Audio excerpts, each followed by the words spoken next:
All right, 11 Alive reporter Teresa Bowles. Teresa, we know voters are now discussing if they think women will back Harris.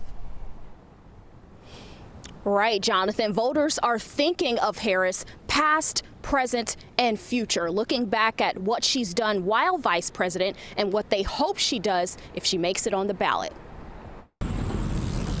While women run along the Beltline, a woman is in the running to become the president of the United States after President Joe Biden stepped down and endorsed VP Kamala Harris. It seems as if most of the concerns with Biden was truly his age and competency. I didn't hear a lot of, even from Democrats and people who were undecided, there wasn't a ton of conflict about his policies. Now voters are wondering about Harris's policies, many questioning where she stands and what she'll do next. Millennial voter Kirsten Kilpatrick says she'd support Harris too, and since Biden's age kept getting brought up, she's hoping Harris will reform with the times, like decriminalizing marijuana, for example. And I want to see some progressive policy and some restorative justice policies for how we can make the lives of those who have been affected by the criminal justice system better.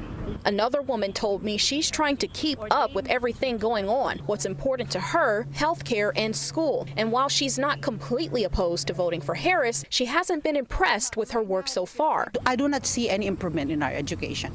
That's why I was kind of undecided still. All three voters agree that they don't care about race or gender, but what's best for the country. Other progressive countries have had female leaders. I want to say that we're ready. I really hope that we are. I have faith that we are.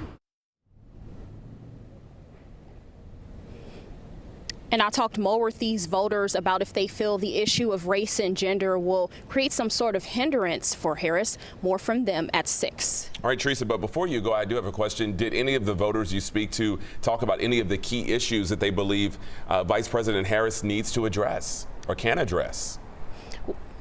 Right. So twice these voters brought up the Supreme Court, whether it meant expanding it and overturning Roe v. Wade, or I guess reversing Roe v. Wade and reinstating it. So obviously those are two big topics for voters right now. All right, Teresa, thank you so much for that perspective.